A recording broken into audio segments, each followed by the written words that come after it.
Bonjour à tous. Bonjour. Merci de votre présence pour le webinaire d'aujourd'hui organisé par la société PTV Group. Nous allons tout d'abord nous présenter. Donc, moi, je suis Yann Deloire, je suis directeur commercial vente directe chez PTV et je suis accompagné de Damien Labat, donc moi je suis responsable de compte au sein de PTV, travaillant dans l'équipe de Yann, et j'ai pour mission de commercialiser l'ensemble des produits PTV sur les différentes thématiques que nous couvrons. Donc aujourd'hui, Damien et moi, Damien a un peu plus de 10 ans d'expérience chez PTV. Pour ma part, ça fait un peu plus de 5 ans que je suis chez PTV. Durant toutes ces années, on a eu l'occasion de rencontrer beaucoup de clients, d'experts, de personnes impliquées dans la logistique et dans le transport. Et il nous paraissait intéressant de vous faire aujourd'hui un retour d'expérience sur un peu toutes ces informations, toutes ces tendances, toutes ces problématiques qu'on a pu rencontrer chez nos clients. Et donc, l'idée aujourd'hui, et le titre de ces webinaires, c'est comment avoir une approche unifiée et vertueuse de tous ces besoins transport. Donc, on va déjà un peu définir le cadre de ce titre qui comporte plusieurs éléments.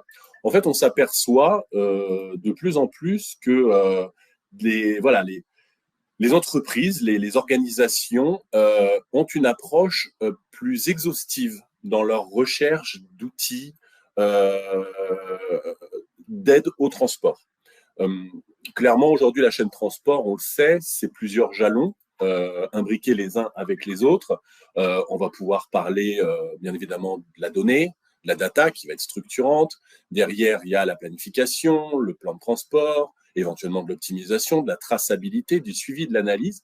Et donc, tous ces jalons, toutes ces tâches qui vont être dévolues à une exploitation de transport, finalement, créent une seule et même chaîne. Et donc, l'idée, c'est de voir comment, d'une part, les entreprises aujourd'hui peuvent adresser ce besoin d'une façon unifiée, donc voir l'ensemble comme un tout et trouver des solutions qui couvriraient l'ensemble.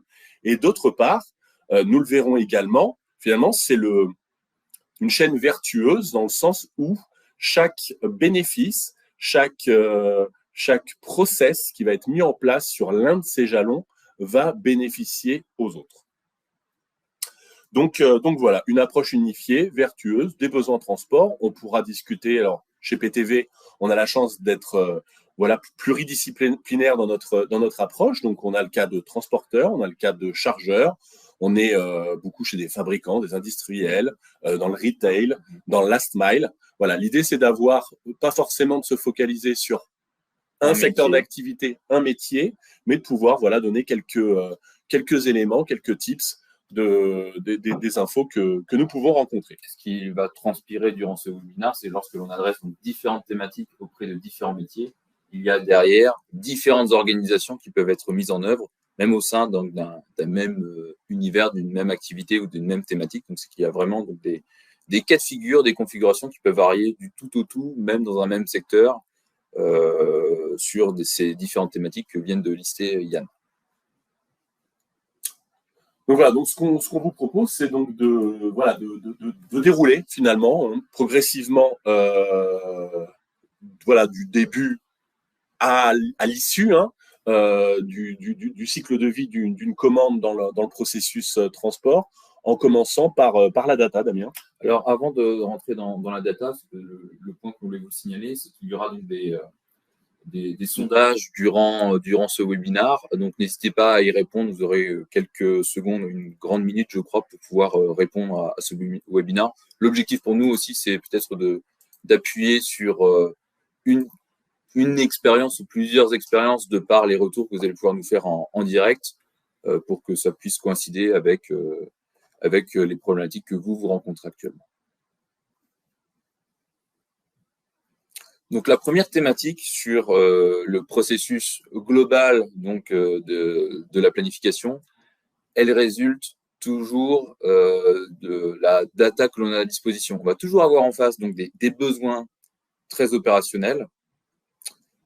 Alors un sondage vient d'être publié, donc je vais vous laisser un petit peu de temps pour pouvoir y répondre. avant de dérouler donc les différentes thématiques liées à la data notamment, qui est vraiment le point d'entrée pour digitaliser tout processus de planification.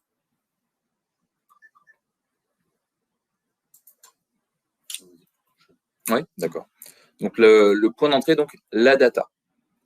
Sur les différentes thématiques abordées ce matin, donc du fait de capter un ordre de transport jusqu'à son suivi, il va être question à la fois de besoins opérationnels, mais également de données qui permettent d'y répondre.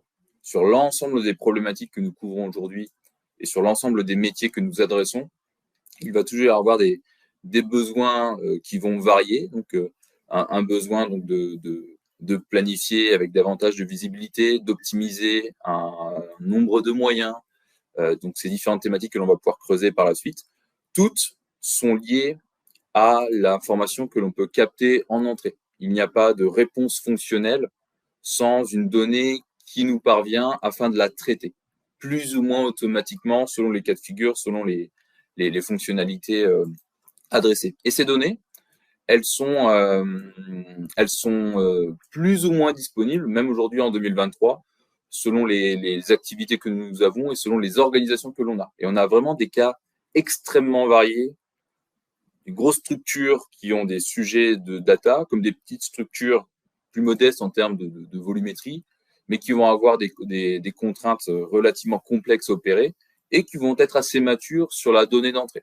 Donc l'un des points de vigilance avant d'installer toute solution, quelle qu'elle soit, planification, optimisation, suivi, traçabilité, communication, interaction avec les clients, le point d'entrée, ça va être de s'assurer et de vérifier potentiellement ensemble quel est le niveau de maturité de l'information, quelles sont les données que l'on a et qu'est-ce que l'on peut en faire par la suite et identifier rapidement s'il y a donc des manques d'informations sur une contrainte. Un exemple très très concret que l'on peut avoir lorsque l'on a donc des transports à planifier, c'est une information liée à une contrainte d'heures de passage ou des disponibilités ou indisponibilités d'accès. Donc cette thématique-là, cette information-là en entrée, si elle est manquante, elle aura un impact significatif sur l'ensemble des process de planification et de suivi qui vont en découler.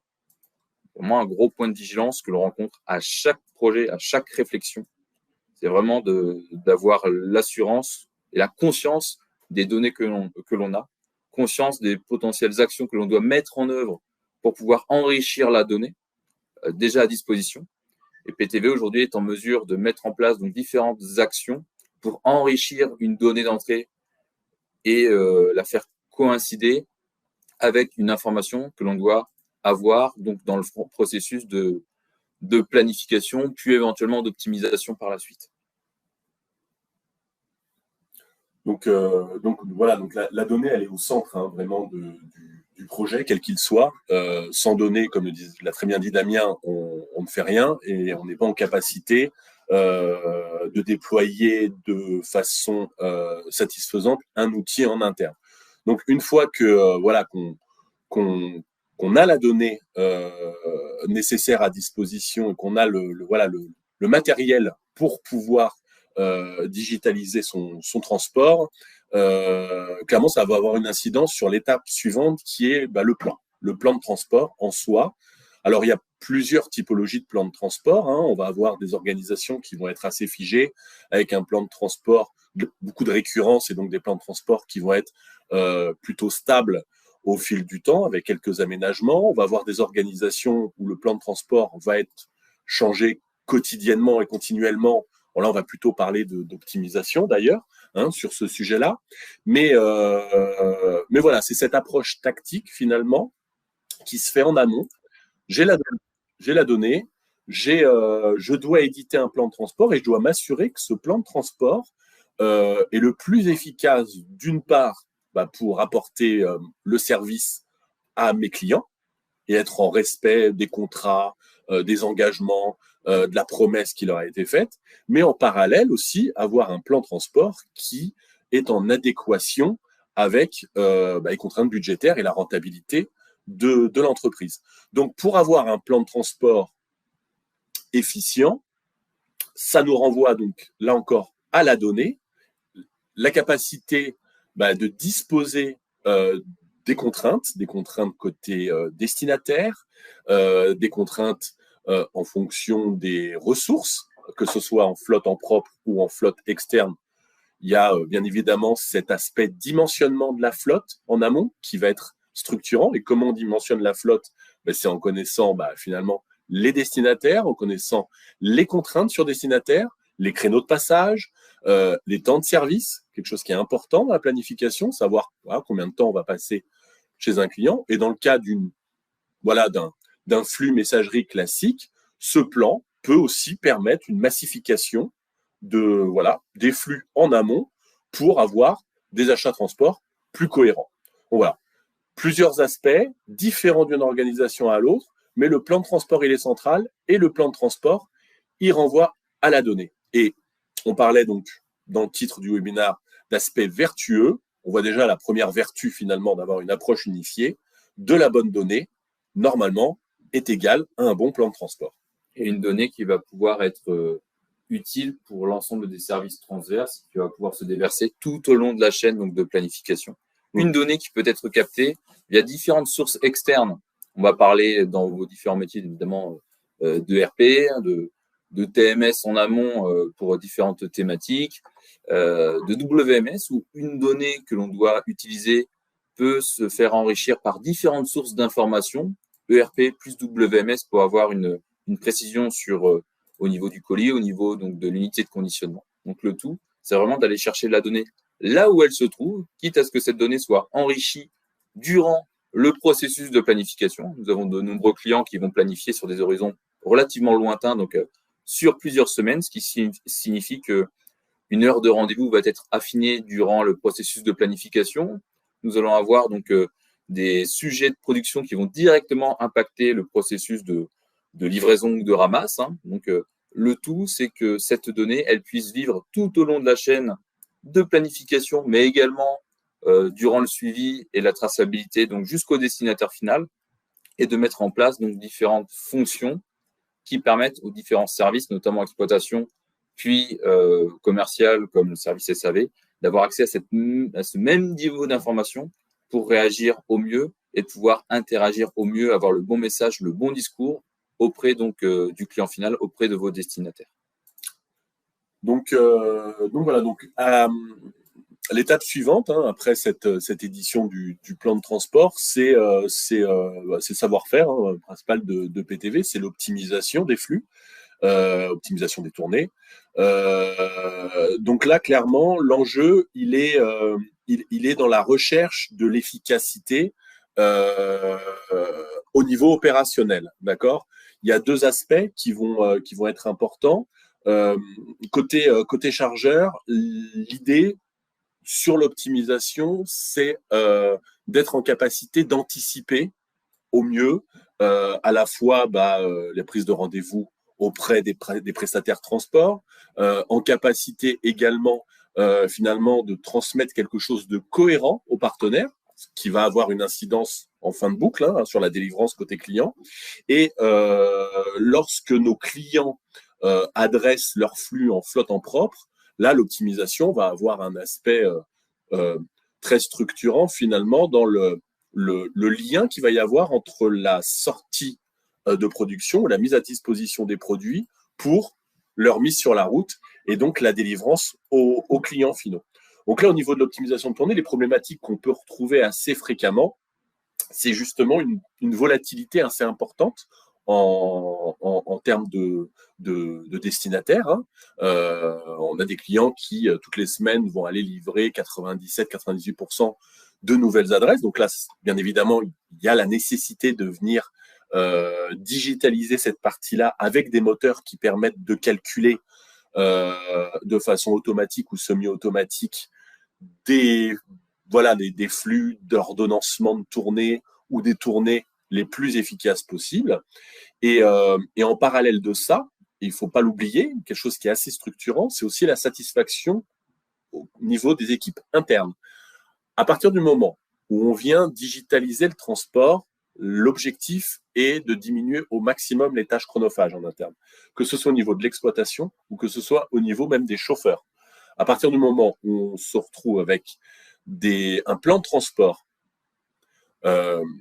réaliste et réalisable, ça va forcément ruisseler en interne sur l'entreprise, sur la structure, et donc on se garantit une satisfaction RH au niveau des équipes. Peut-être quelque chose à oui, alors c'est vrai que sur cette notion d'optimisation, il y a beaucoup à dire selon donc les objectifs de chacun sur cette phase donc, d'optimisation. Donc on va avoir des objectifs différents. Donc volonté donc de massifier l'ensemble des positions que l'on doit adresser, cumuler l'ensemble des contraintes, ce qui serait faire la data en entrée, pour pouvoir planifier au mieux l'ensemble de ces moyens et avoir une maîtrise de ce qui va se passer en considérant les contraintes qui vont être adressées par chacune des positions, que ce soit de la ramasse ou de la livraison. Donc, en termes d'optimisation, avoir différentes thématiques sur lesquelles nos clients nous sollicitent. Aujourd'hui, la première, celle qui est la raison première pour laquelle on nous sollicite, c'est surtout la notion de digitaliser le processus pour être moins dépendant d'une connaissance humaine qui est obligatoire et qui fait la richesse aussi de chacun de nos clients. C'est de s'assurer que cette connaissance-là, elle soit digitalisée, connue et partagée au plus grand nombre pour être moins dépendant de quelques personnes et d'être trop dépendant du départ de cette personne en congé ou autre. On a beaucoup de sujets sur des personnes expertes dans ces domaines-là qui font vivre quelques sueurs froides à leur service dès lors que l'on parle de congés d'été, etc. Donc, le besoin premier aujourd'hui, c'est un retour que l'on peut vous faire en 2023 et notamment sur ces 2 dernières années. On ne va pas chercher à diminuer donc, des véhicules en premier, on va chercher vraiment à digitaliser la façon dont on planifie et que l'on optimise les transports pour pérenniser le service dans la durée. Le deuxième besoin sur lequel on nous sollicite, c'est vraiment donc de rationaliser l'usage de l'ensemble des moyens qu'une société donc, va utiliser pour livrer ou ramasser donc, ces différentes positions. Concrètement, les difficultés de recrutement, aussi bien pour les chargeurs possédant leur flotte de véhicules, comme pour les transporteurs qui vont réaliser donc l'action donc du transport. Cette difficulté, elle est réelle, elle est partagée par tous. Et l'objectif ici, qui nous est souvent demandé, c'est de mettre en place donc des solutions qui diminuent cette souffrance, en tout cas qui permettent vraiment de rationaliser la planification de l'ensemble d'un portefeuille d'ordre de transport à ressources équivalentes ou essayer de diminuer, de rationaliser un maximum le planning de l'ensemble de ces chauffeurs pour pallier à des difficultés de recrutement et aussi donc d'amener du confort aux différents chauffeurs en rationalisant et optimisant leur journée de travail. Donc, c'est d'être moins dépendant d'une personne qui conduit pour lui demander donc des actions d'organisation. C'est vraiment de lui supprimer toute cette phase-là d'organisation et de lui demander uniquement donc de suivre un plan établi qui est viable dans la mesure où l'on a eu des garanties suffisantes en amont et sur la donnée d'entrée et sur la façon dont il est le plus efficient de planifier des transports. Et l'un des éléments qui est créateur de valeur aussi pour les personnes entre guillemets en bout de chaîne sur le last mile également, c'est de s'assurer qu'il n'y a pas d'aléas à gérer ou de demander au conducteur de reprendre une organisation de transport qui va avoir un gros décalage entre ce qui était prévu versus ce qui est réalisé. L'objectif, c'est vraiment de pérenniser au maximum la planification en prévoyant un maximum de choses, même si évidemment, lorsque l'on parle de planification et d'optimisation, on ne pourra pas anticiper tous les cas de figure, ça c'est clair, mais l'objectif c'est de diminuer de diminuer le plus possible l'arrivée d'aléas pour que le chauffeur se concentre davantage sur sa mission principale, qui est donc de livrer, d'assurer également donc une relation commerciale avec les différents destinataires. Donc voilà, donc l'optimisation des transports chez un transporteur, donc clairement on va venir chercher l'efficacité et une meilleure efficacité économique, on peut dire ça comme ça. Et dans le cadre d'un chargeur, cette optimisation, elle va aussi permettre d'agir sur les coûts et sur les coûts d'achat notamment. On le sait, Damien l'a dit, aujourd'hui, il y a une pénurie des chauffeurs. On peut même aller plus loin et parler de pénurie même au niveau de l'exploitation, hein. C'est difficile de trouver les hommes et les femmes pour venir orchestrer tout ça. Et parallèlement, depuis quelques mois, on assiste à une envolée des prix, hein, sur le marché. Donc, l'optimisation, elle, va permettre d'agir sur ces coûts, excusez-moi, et donc de pouvoir permettre aux organisations de garantir et de maintenir le mieux possible leur marge, d'accord, qui vont quand même être structurantes. Donc aujourd'hui, les chargeurs comme transporteurs ont besoin l'un de l'autre. À un moment donné, il faut essayer de trouver finalement un juste milieu, hein. C'est pas notre objectif aujourd'hui de venir commenter ça, mais là où un outil d'optimisation peut aider, c'est clairement sur cette partie de pouvoir créer les flux les plus optimisés possibles, permettant de réduire les coûts finaux au niveau du transport. Et puis il y a un parallèle important, hein, également sur la notion de coût.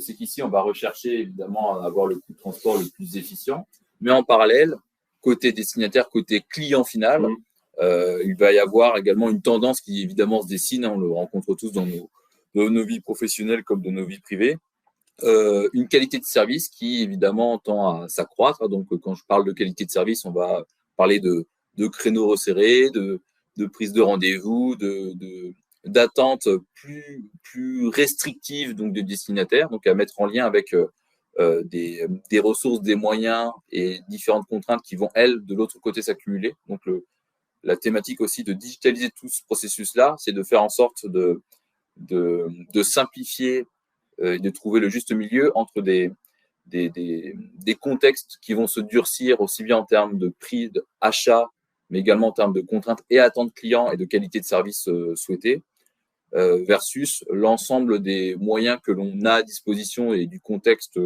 qui est propre à chaque organisation, hein, donc les conducteurs, les transporteurs qui ont les mêmes difficultés de recrutement. C'est le but de ces solutions-là, c'est aussi d'avoir cette visibilité opérationnelle dès le planning sur quelle est la meilleure façon donc de m'organiser en conciliant donc ces deux problématiques que l'on rencontre systématiquement, que l'on ait des faibles volumes de livraison, si je puis dire, ou de ramasse, comme des structures plus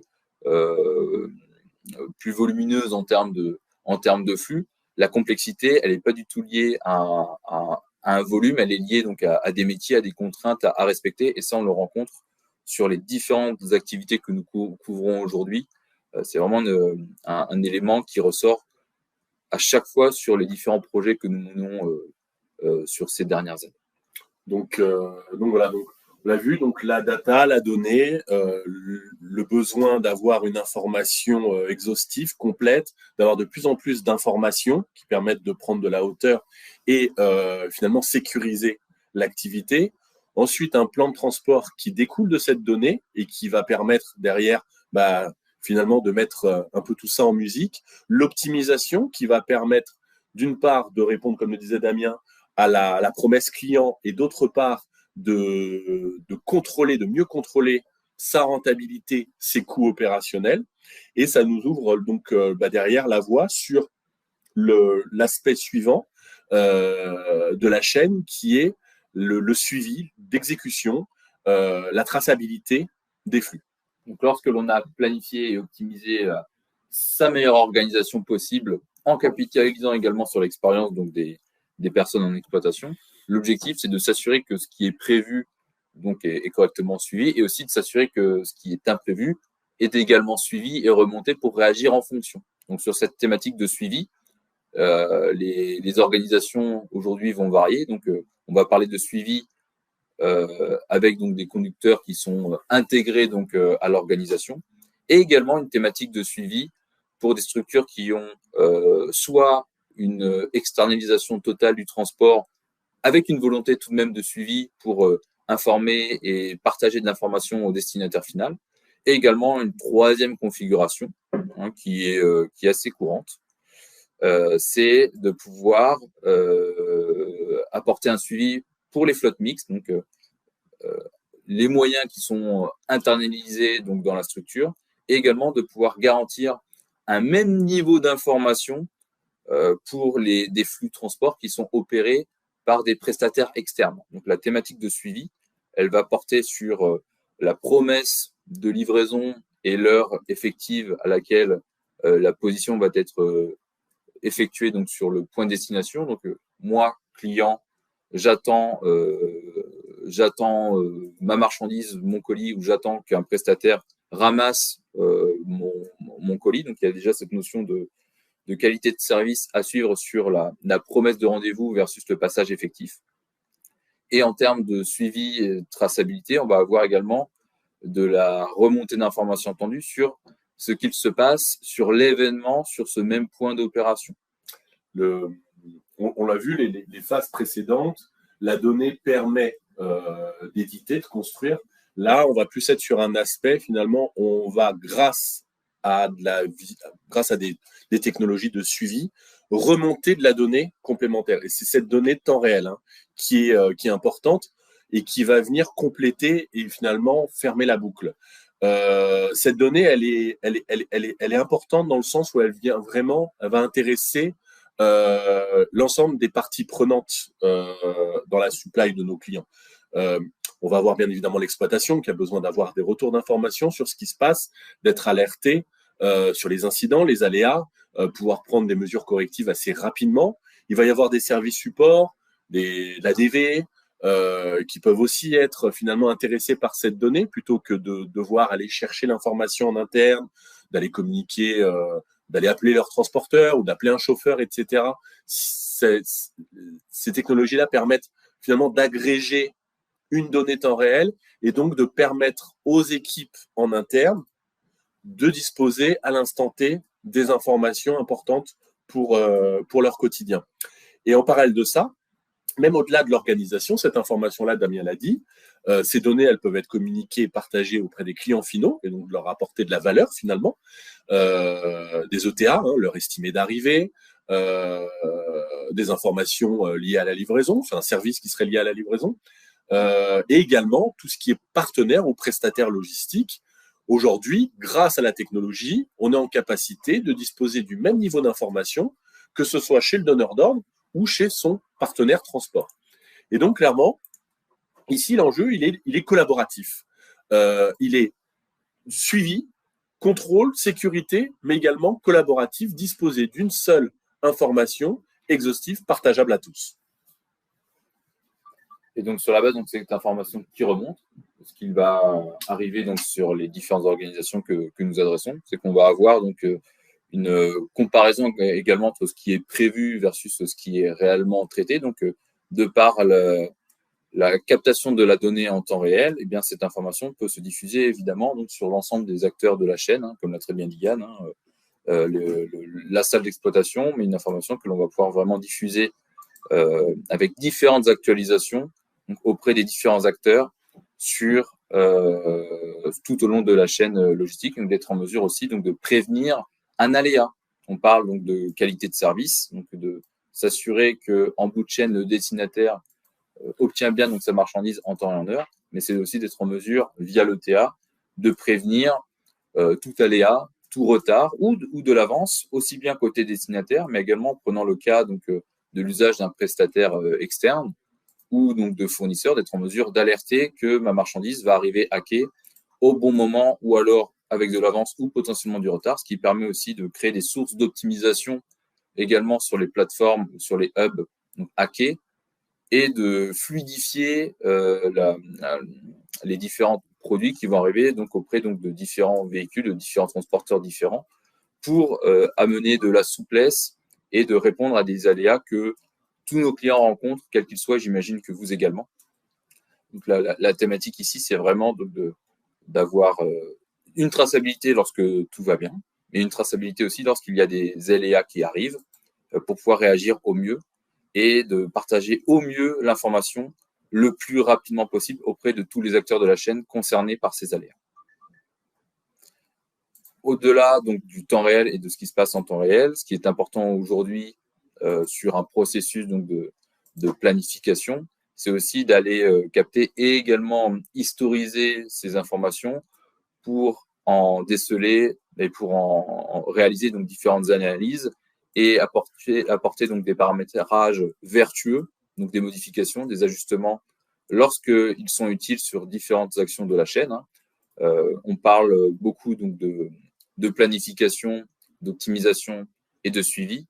Dès lors que l'on détecte que sur un même point de destination, on va avoir des contraintes d'accessibilité qui sont plus fortes que ce qui a été prévu au départ, la notion de données vertueuses, clairement, c'est de pouvoir capitaliser sur une information que l'on constate une ou plusieurs fois pour pouvoir derrière réajuster ce qui est habituellement prévu dans le process de planification et faire en sorte de capitaliser sur une information que l'on a, que l'on obtient, que l'on connaît, pour ajuster les différentes actions chronophages que l'on a listées un petit peu plus en amont de cette réunion, et faire en sorte que cet ajustement, que cet aléa, puisse profiter aux planifications futures et se déverser naturellement sur les prochaines planifications qui auront lieu.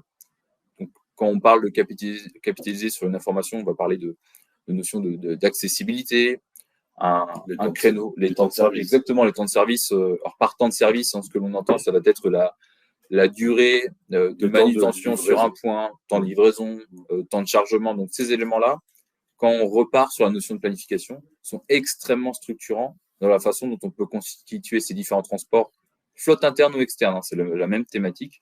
Le fait d'imaginer, de remonter cette information, derrière, impacte fortement la façon dont on va planifier. Donc, dès lors que l'on a tout le process qui s'effectue, donc de la planification jusqu'à la traçabilité, cette même information de temps réel va pouvoir revenir, peut-être remettre en cause certaines thématiques, certaines options, certains paramétrages qui ont été opérés dès les phases donc, de planification et même de la phase de reprise de saisie d'informations, pour que ça se déverse plus naturellement dans les différentes étapes de planification pour apporter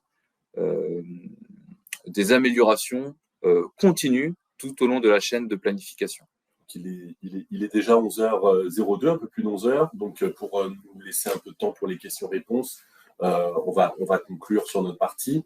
Donc on l'a vu, voilà, il y a 4 aspects. L'aspect tactique, opérationnel, temps réel et analyse, qui sont une seule et même chaîne et pour lesquels voilà, nos clients ont une approche unifiée.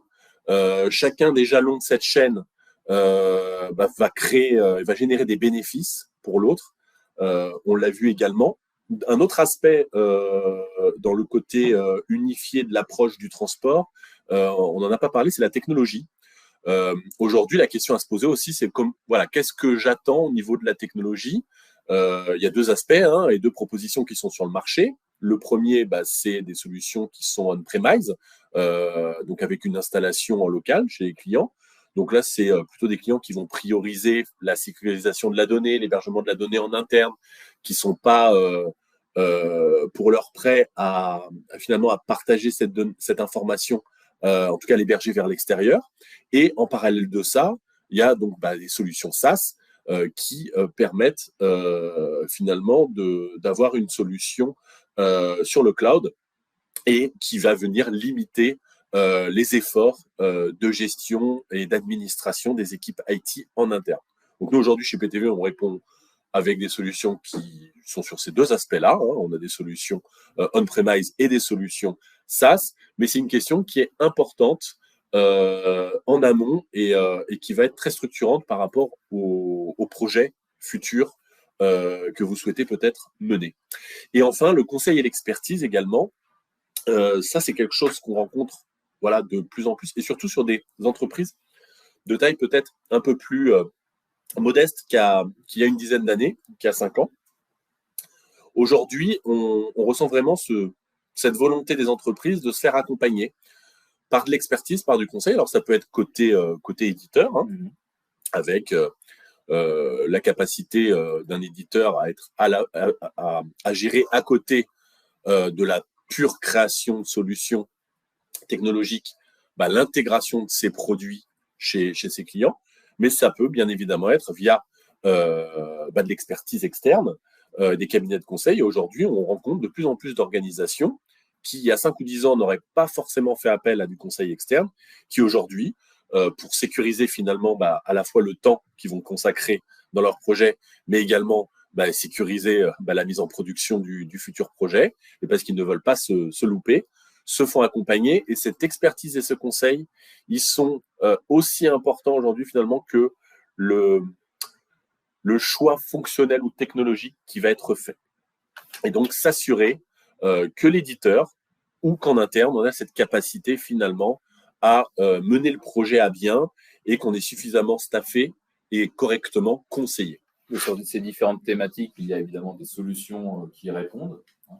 Mais au-delà de ces solutions qui couvrent en standard un grand nombre de thématiques, ce qui est important à noter, c'est que ce standard doit également s'adapter aux multiples configurations que nos clients vivent au quotidien. Donc, il y a vraiment cette notion importante, même lorsque l'on parle de solutions packagées, d'avoir ce vernis métier et cette adaptabilité, donc de compréhension des différents besoins qui sont spécifiques à chacun de nos clients, mais également d'être en mesure d'adapter une solution standard à la façon dont on conçoit la réponse aux attendus de chacun de nos clients. Et ça, je me répète, multi-activité et selon les différents volumes que vous avez potentiellement à traiter et les outils qui sont d'ores et déjà en place. Toujours cette notion de solution, d'expertise métier et de données que l'on doit capter ici ou là pour que le flux et que l'ensemble du process vertueux puisse être mis en œuvre. Donc voilà, donc aujourd'hui, il n'y a pas de tendance en particulier. On sait que les 5-10 dernières années, c'était clairement l'ère du suivi, du temps réel, de la traçabilité. Aujourd'hui, nous, on n'a pas de tendance clairement identifiée qui ressort. C'est plutôt une somme de tendances. On va avoir bien évidemment la communication client, l'amélioration de l'empreinte environnementale, et d'autres aspects. Mais ce qui va clairement ressortir, c'est cet aspect d'analyse. Le souhait des entreprises d'avoir un maximum d'informations et de pouvoir les interpréter du mieux possible via des dashboards, via des outils de BI, etc. Mais que les outils, finalement, permettent d'enrichir une base de données et que cette base de données, elle permette de manager l'activité. Et cette analyse-là, elle nous renvoie sur ce qu'on a dit tout à l'heure, plutôt le côté achat. Aujourd'hui, la clé pour mieux acheter son transport, ou en tout cas être en capacité de ne pas avoir loupé en cours de route et d'avoir optimisé l'ensemble de sa chaîne, ça passe par l'analyse de cette donnée, d'une donnée enrichie, que ce soit une donnée amont ou que ce soit une donnée temps réel, pour pouvoir venir chercher des clés d'optimisation au fil de l'eau. Donc voilà. Alors, on va regarder s'il y a des questions. Alors. Donc, la question 1, on-premise ou SaaS, les fonctionnalités accessibles sont-elles équivalentes en termes de potentialité? Donc là, aujourd'hui, selon les différents besoins que vous pouvez avoir en termes IT et architecture, on va avoir des manières, alors, un tronc commun de fonctionnalités et quelques fonctionnalités qui vont être disponibles sur des solutions on-premise et certaines fonctionnalités qui vont être disponibles en solution SaaS. On va d'abord regarder le besoin métier et ensuite orienter un paramétrage qui est cohérent, que ce soit sur la solution on-premise comme sur la solution SaaS, le tronc commun. Alors, quand on parle de solution on-premise et SaaS, c'est aussi à mettre en lien avec le besoin, à quelle action, à quel moment de la chaîne on doit planifier. On va avoir différentes solutions SaaS pour la partie planification et solutions on-premise pour la partie optimisation. Les objectifs, la finalité reste la même.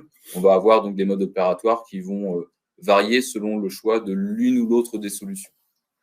Donc, question 2, vos équipes sont-elles basées en France? Donc, oui, donc, chez PTV, aujourd'hui, nous sommes présents sur 23 filiales, 23 pays à travers le monde, et chaque pays est autonome au niveau de ses équipes commerciales, mais également accompagnement, chefferie projet, etc., consulting. Donc aujourd'hui, on est un peu plus d'une cinquantaine sur la France. On a 3 bureaux, Paris, Lyon et Strasbourg. Et on a une trentaine de personnes qui sont impliquées quotidiennement dans l'intégration de nos solutions chez nos clients. Et nous assurons également, bien évidemment, le support depuis la France pour nos clients français.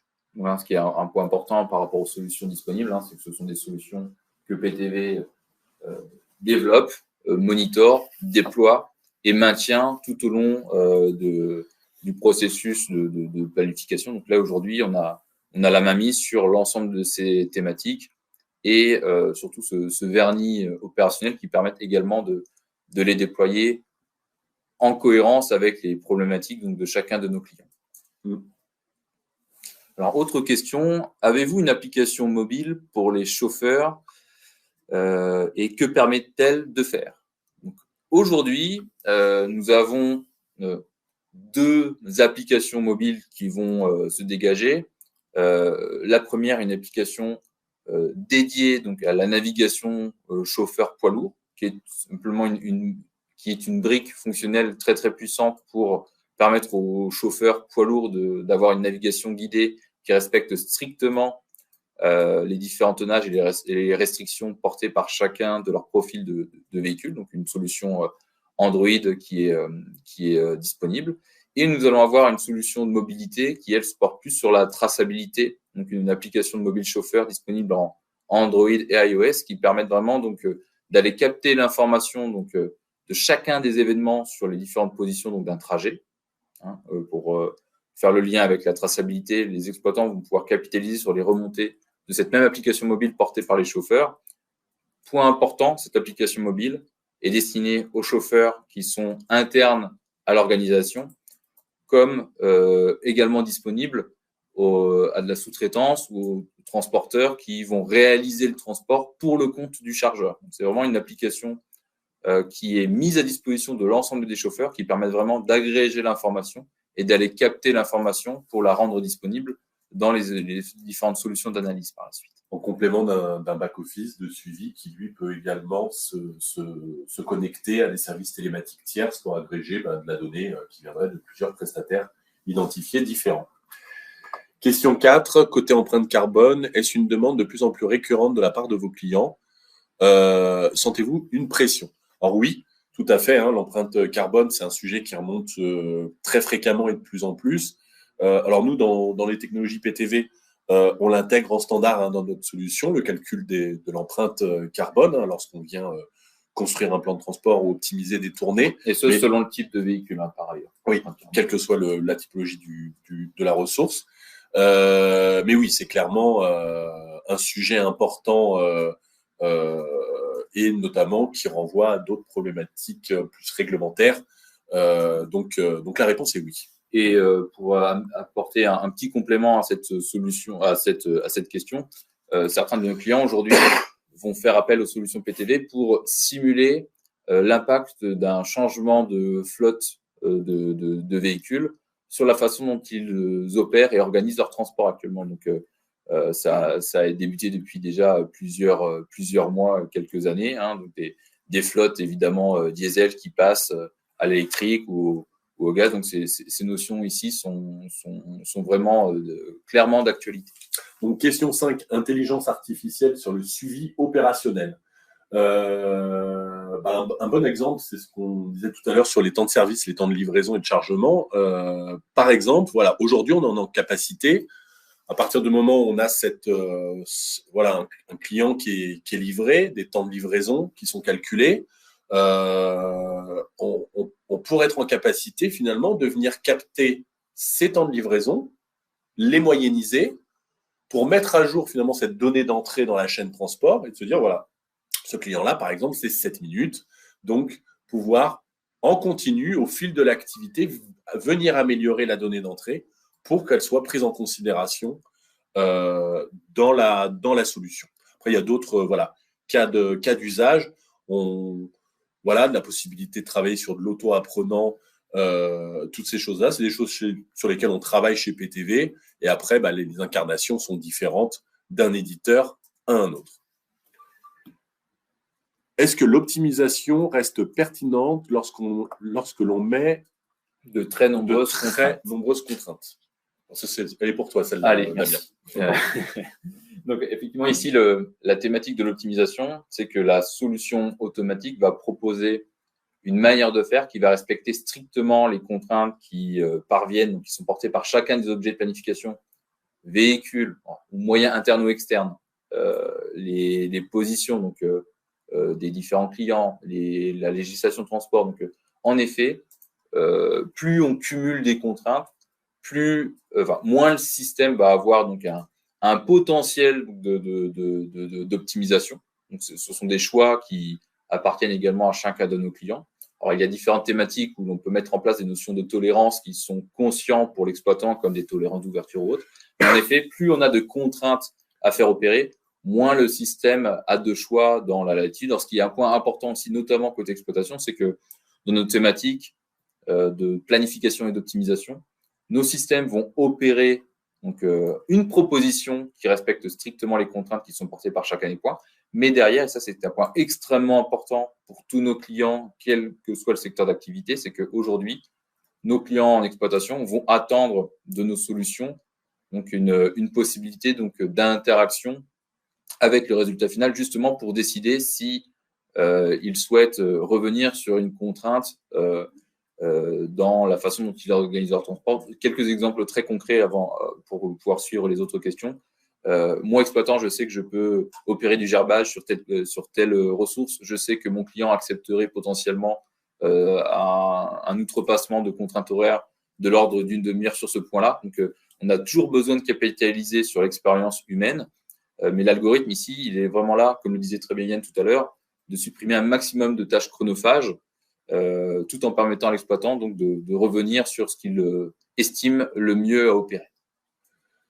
En question suivante, très personnalisée. Bonjour, pouvez-vous dire quelques mots sur la plus-value qu'apportera la V2 de vos X-serveurs? Alors, les X-serveurs, ce sont les API de PTV, c'est des API qui répondent à des besoins géographiques ou de calcul d'itinéraire ou d'optimisation jusqu'à la sectorisation. Alors, voilà, on pourrait en parler longuement, mais l'idée, c'est d'avoir à la fois des algorithmes plus efficaces dans les calculs, forcément. On a une R&D qui travaille à l'amélioration continue de nos composants, mais également de faciliter, et c'est là le point crucial, c'est de faciliter l'intégration des composants et donc de faciliter la charge côté développement. Alors, le webinaire parvient à son terme. On a encore quelques questions, mais ce que l'on vous propose, c'est que les questions sur lesquelles on n'a pas encore pu répondre, qui nous parviennent encore, on vous propose donc de vous faire une réponse par la suite, suite à vos informations d'inscription. Il y a quelques thématiques et là, on a dépassé le temps. Donc, nous vous remercions d'avoir pu participer à ce webinaire sur cette thématique. Et nous reviendrons vers vous sur les différentes questions qui restent en suspens. Donc, une réponse opérée par Yann ou moi. Merci beaucoup. Très bonne journée et à bientôt. Merci à tous. Bonne journée.